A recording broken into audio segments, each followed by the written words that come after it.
Salomão, da qual foi mulher de... Igreja Adventista do Sétimo Dia, Barril Álvaro, em Fortaleza, Ceará. Quem foi a mulher de Urias? 29 de maio de 2024, parte 2. Qual o nome dela? Pregação do professor Batseba, não é isso? André. Outros chamam de Betseba, mas é Batseba. Vocês acham que Mateus, quando foi escrever esse livro, ele perdeu a memória? Será que ele não sabia que Batseba era o nome da mulher de Urias? Por que ele escreveu a mulher de Urias e não escreveu o nome dela? Por que ele não escreveu assim, ó, Davi gerou de Batseba Salomão? Por que ele escreveu Davi gerou da mulher de Urias Salomão? Por dois motivos. Mateus, ele queria dizer para o judeu que aquela mulher que Davi teve um filho não pertencia a Davi. Ela tinha um marido. E esse marido se chamava Urias, o Eteu. Segunda lição: esse Urias, esse Eteu, era um homem que tinha uma conduta melhor, maior do que aquele que era considerado o homem segundo o coração de Deus. Foi por isso que Mateus escreveu a mulher de Urias, porque ele queria dizer para o povo que ela tinha um esposo. Ela não pertencia a Davi. Vocês lembram da história? Diz que um dia Davi estava passeando no seu palácio e de repente ele vê uma mulher tomando banho e fica admirado, não é isso? Fica admirado e manda chamar e ela vem. Lógico, ele era o rei, ele mandava tudo. Mas os especialistas, os estudiosos da Bíblia dizem que aquela mulher, ela não estava se exibindo para Davi. Ela estava tomando um banho ritual por causa do seu último dia de menstruação. Era um banho de ritual, porque chegou o seu período, o seu fim no seu período menstrual. E Davi, ao ver aquilo, manda chamar. Ele era o rei, ele mandava tudo. Ai daqueles que fossem contra qualquer ordem do rei. E ela veio. E Mateus e os estudiosos dizem da Bíblia que provavelmente Davi violentou Batseba. Ela não aceitava aquilo, porque ela tinha um esposo. O que essa história de Batseba traz de ensinamento para mim e para você? Davi, a graça de Cristo está disponível para qualquer tipo de homens que um dia violentou ou praticou qualquer ato sexual contra qualquer outra mulher. Se aceitar a graça o alcança. Batseba, a graça está disponível para qualquer tipo de mulher que um dia foi violentada por qualquer tipo de homem. A graça também alcança. E Urias, a graça está disponível para todos aqueles que continuam sendo obedientes. A graça de Cristo também alcança, assim eu e você o deseja receber essa graça. A quinta mulher está no versículo 16. Versículo 16 diz assim: Jacó gerou a José, marido de Maria, da qual nasceu Jesus, que se chama o Cristo. Maria. Quem foi Maria? Uma jovem, gente. É uma jovem, ela tinha aproximadamente 13 anos de idade. E ela, por ela ter aceitado o chamado de Deus na sua vida, esta mulher, ela foi humilhada, maltratada, quase sendo apedrejada, porque ela obedeceu um chamado de Deus. Jovens, igreja do Alvoreiro, nós vamos passar por insulto, nós vamos passar por espancamento, talvez nós seja até apedrejado, porque nós obedecemos a palavra de Deus. Mas continue firme, porque Deus vai dar a vitória a mim e a você. Por que eu estou dizendo isso para você? Eu não sei se vocês já ouviram falar que lá no céu, quando nós estivermos no céu, nós vamos ter 3 surpresas. Você já ouviu falar sobre isso? Nós vamos ter 3 surpresas quando nós chegar lá. Segundo diz que a primeira surpresa é porque a gente não vai encontrar pessoas lá que nós tínhamos certeza que estaria lá. Imagine você chegar no céu e não ver um Rodrigo Silva na vida. Imagine você chegar no céu e não ver um Luiz Gonçalves lá, um pastor Gunhão. Isso seria uma grande surpresa. A segunda surpresa é que a gente vai encontrar pessoas lá que não merecia estar lá. Imagine você quando chegar lá e encontrar o Hitler lá. O Hitler no céu? Imagine. Seria uma grande surpresa, não seria? Com certeza.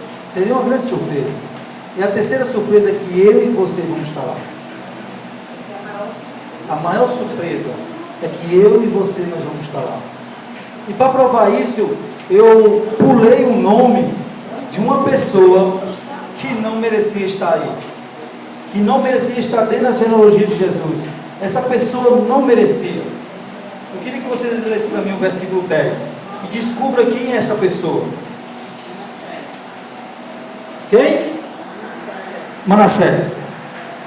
Quem foi Manassés? Abre sua Bíblia aí no livro de 2 Crônicas. Olha só quem foi esse rapaz. 2 Crônicas, capítulo 33. A ver se vocês acham que ele merecia estar aí. 2 Crônicas, capítulo 33.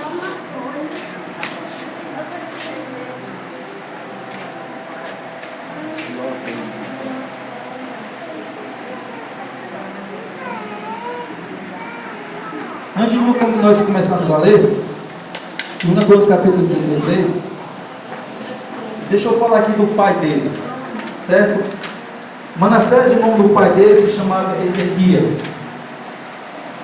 E às vezes nós oramos a Deus e pedimos algo, até isso nós temos que ter cuidado do que nós pedimos a Deus, viu, gente? Nós temos que ter muito cuidado do que nós pedimos a Deus em oração.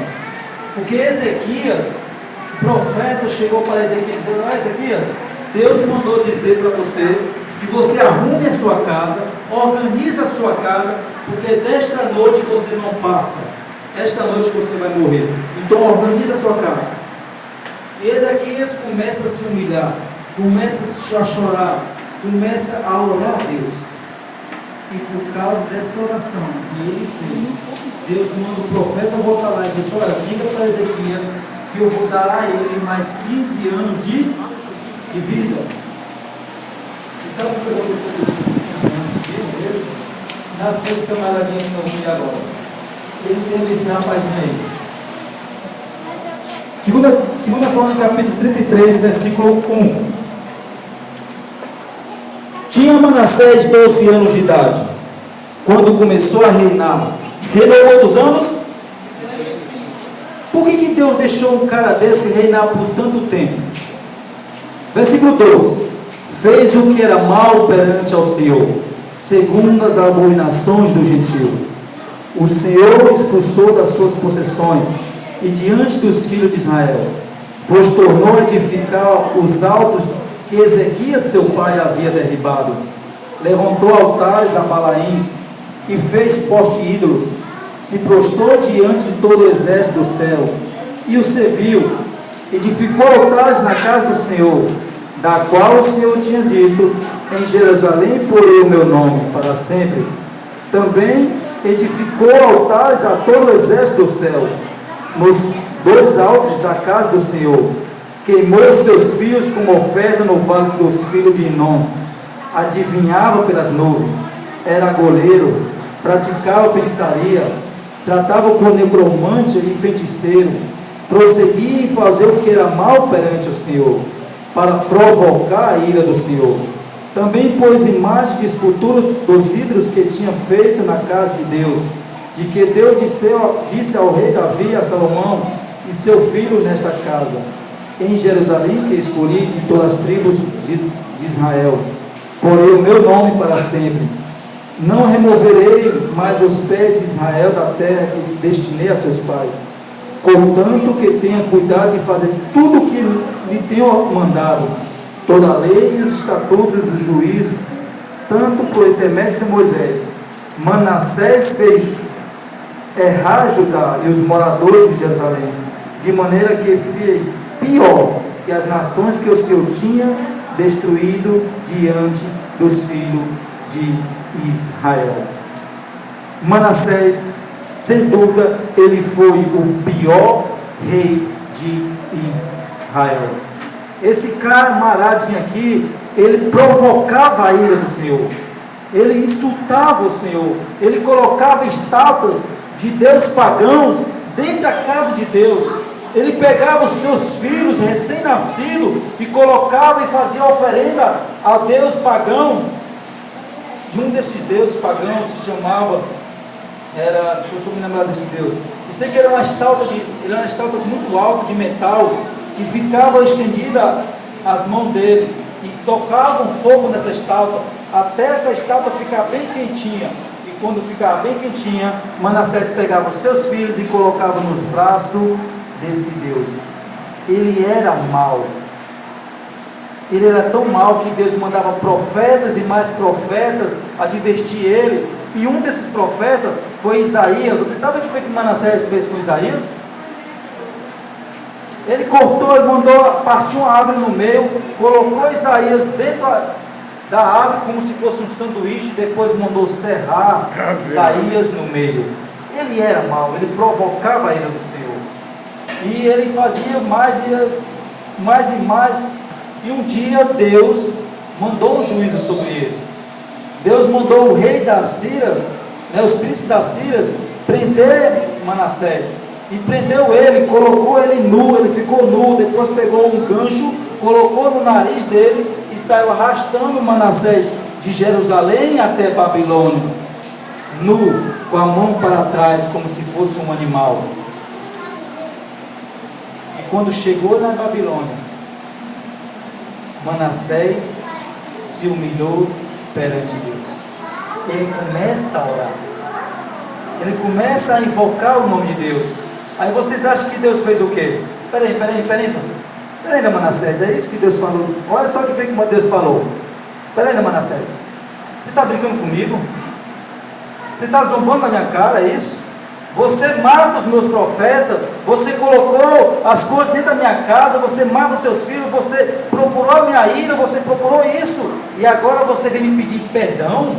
É isso, Manassés, que você está dizendo? É isso? Morra, sofra. Foi isso que Deus disse. Olha só o versículo 10.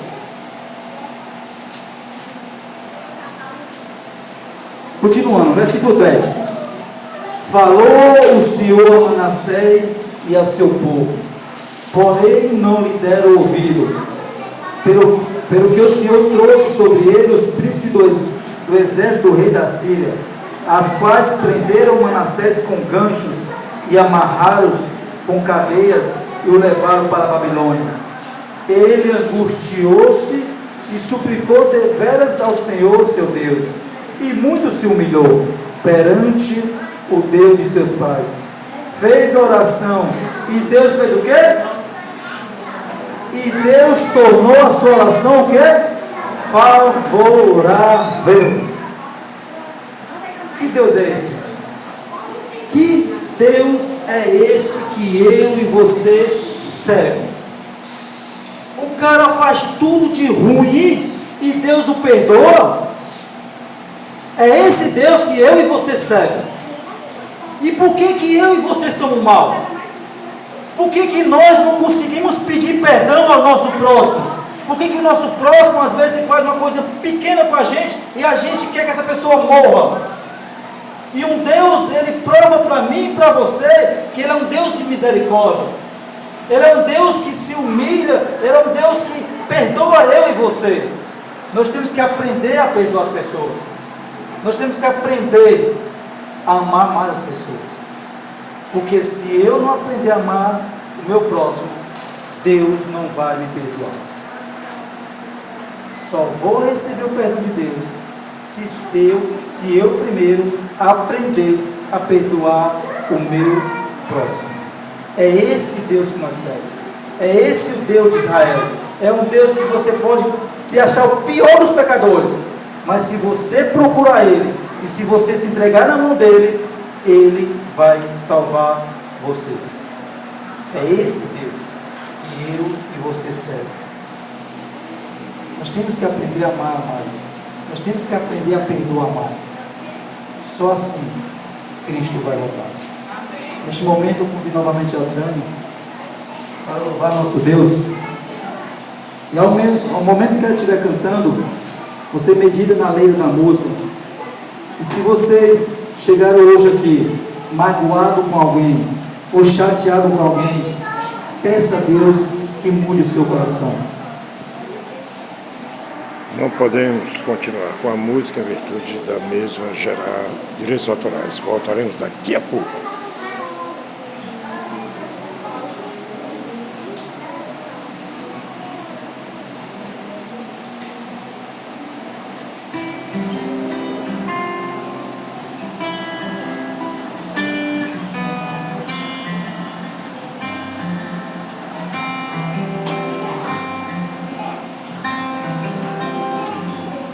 Observando minha vida,